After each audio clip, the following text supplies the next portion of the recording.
Hi, it's Ed Dawson here. Now, link building has always been and continues to be a crucial part of the SEO jigsaw that you need to build authority and drive rankings in Google.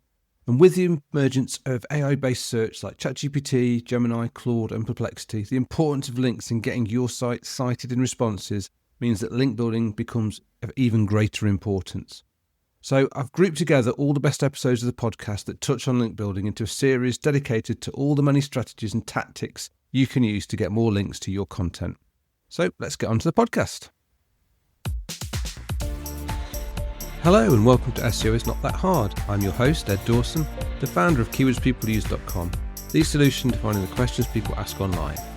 I'm an affiliate marketer, SEO, and I've been building and monetizing websites for over 20 years. I've built sites from the ground up, bought sites, and I've sold sites in large exits. I'm here to share with you the SEO knowledge, hints and tips I've built up over the years. Today I'm going to talk about content that people link to, tools. Okay, I'm going to start with quite a controversial statement for some people, and that is that people link to great content. Now, you'll see lots of people in SEO disagreeing with this because they think people don't link to great content, and the only way to get links is to proactively go out and get and build them, whether that's buying them or trying to persuade people to link to you or doing any other type of link building. But the actual truth of the matter is, if you do actually produce great content, people will actually link to you. And I've got experience from that, and I'm going to show examples today of some of the type of content that people will actually link to off their own back without being asked, without being approached. They'll just link to it. Now, people don't just link to any content. They only link to content that they can't replicate themselves. That's the kind of content that will naturally, organically get links, because if someone can't produce it themselves, can't replicate it themselves, then they're much, much more likely to link to it. So this means you've got to produce something that's actually, essentially hard to replicate. Now, what do I mean by tool? A tool it's not just written content, it's not just graphical content. What it is basically something that you interact with on a web page, on a website, to get a job done or to find something out. So some very advanced types of tools are Google Docs. That's like a web-based tool, and it's incredibly advanced. Not the kind of tool I'm necessarily talking about here, but that is like the pinnacle of a web-based tool. A very simple one might be a tool that just lets you, say, calculate Pythagoras' theorem for a given right-angled triangle, the kind of thing that someone doing their maths homework might use to double-check they've got things right, that kind of tool. But essentially, it's a piece of content that you will interact with to get answers, results, or produce something with. Now, tools, because they're quite complex to produce, that is what gives you the that unique ability that people will link to it, because they can't replicate it easily or quickly. So they will do the next best thing, which is they will share. Now, if you've got an audience and you're trying to bring them new content all the time, you're trying to keep them engaged, if you find a tool that your audience would be interested in, then you are very likely to want to share that tool with your audience, because it raises your position with your audience, because you're bringing new things to them. Now, if you listen to this thinking, I have no idea how to produce tools, I've got no programming experience or anything like that, don't worry, I will share later how you can get over that barrier quite easily. Now, so we know that people will link to tools and why people will link to tools, but let's give you some more examples of tools. So I can give you examples of ones that I've actually created myself, and these have generated thousands of links over time, all organic, all for free, and all from highly relevant other websites, because people are obviously going to be linking to tools from sites where they're adjacent to your topic. It might not be exact, so it might be someone who's linking to a broadband checker tool because they've got, say, a community website and they want to give people a link to a place where that people in that community can find the best broadband deals available in that area, so they would link to a tool. So here are the examples I've got. So first of all is the broadband postcode checker that we built for broadband.co.uk, and it's still there, it's still live, you can still go and see it now. If you go to broadband.co.uk, you'll see on the homepage there is a big form saying find the cheapest, fastest, best broadband for your postcode, and it asks you to put in a postcode.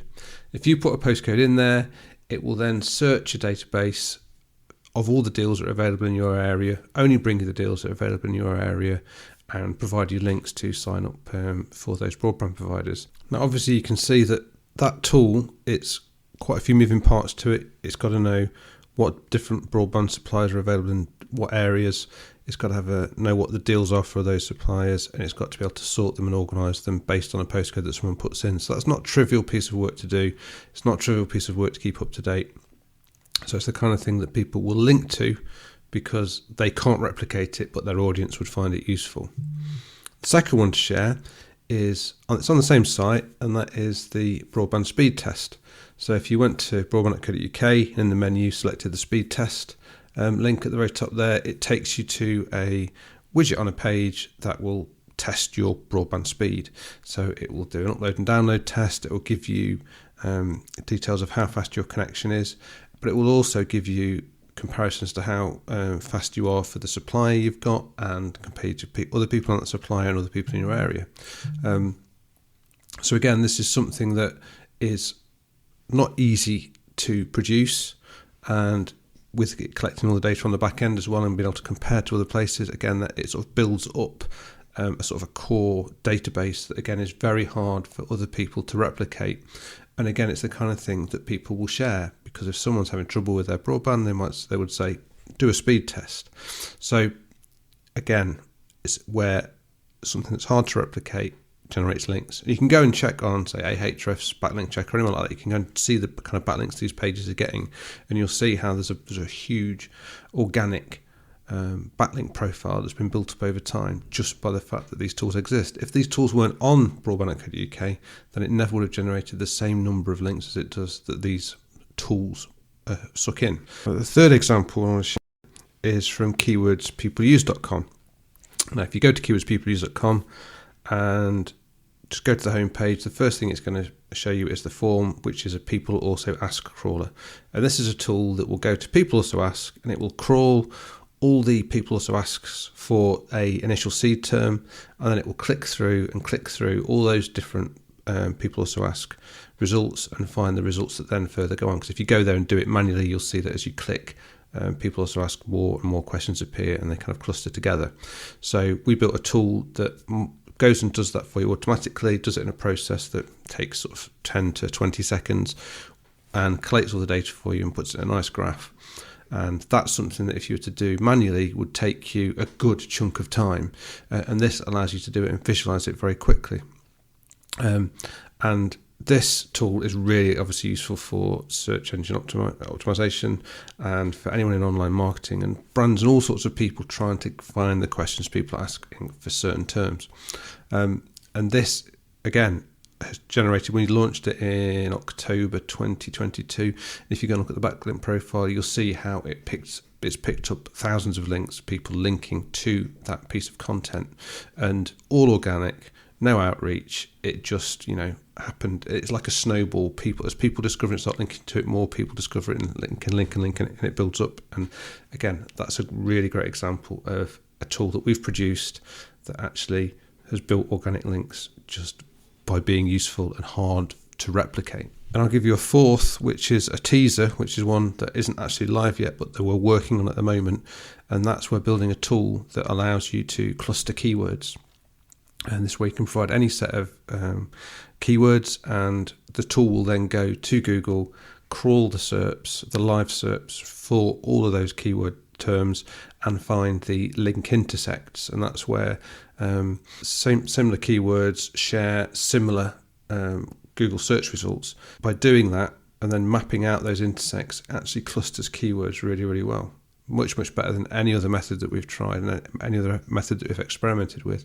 And the prototypes we've built have produced results that are so outstanding. We're going to have to build a tool for this. And I know that when that goes out live, that again is another piece of content that will produce loads of organic links, because people will start linking to it, because it'll be a useful tool and free for people to try. Now, at this point, some of you will probably be thinking, this sounds really hard and really expensive.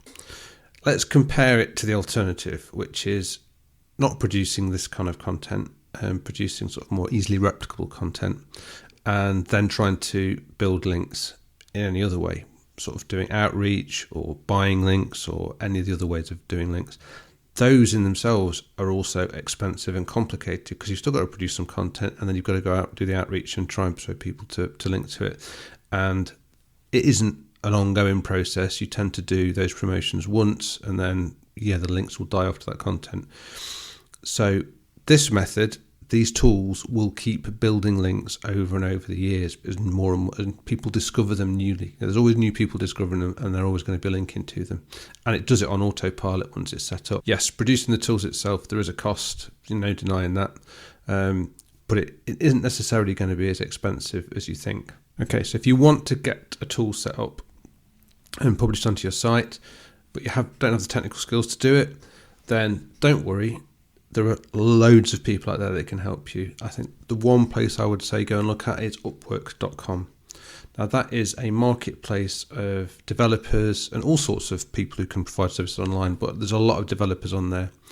And as long as you have the idea and you can articulate that idea, then you will be able to find someone on Werq.com to produce it for you. There's loads of people out there that know how to produce these kind of tools, how to integrate them with things like WordPress or any other kind of website. So having it produced is not a difficult thing. Yet you might need some budget to get it produced. Depending on the tool is going to depend on how big a budget you need. So a tool, for example, like I mentioned very earlier, like just to calculate Pythagoras' theorem for right angled triangles, that's not going to be a huge tool to produce. I'm not saying it's a great example to do right now because I'm sure there's plenty of places that already done that, but that's a very simple tool. Now to do something like the keyword clustering tool that we're working on, now that is a lot more sophisticated and that needs a lot more specialist development, so you will be talking a lot bigger budget for that. But the key thing is you need to have that first idea of what your tool is going to be. So you really need to think about what in your niche is something that you could build that would answer people's questions or help them research something, or can bring together data and make it searchable for them in a way that would help them out. So think about the broadband postcode checker. That's not overly complicated as an idea. People can get it. I put my postcode in and then I find what's available in my area and then show them those deals. So it's not necessarily complex. There's a lot of data you've got to build up in the background with that one, but the actual process itself isn't complex. So what you need to do is just sort of brainstorm ideas of what tools could work in your niche, and then just write it down, write a video, create a video of you talking about what you want.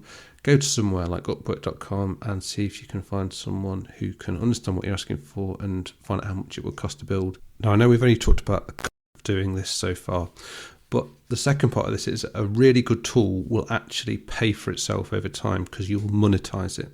So the examples I've used so far, the postcode checker for broadband, that monetizes with affiliate links to the providers that it searches for.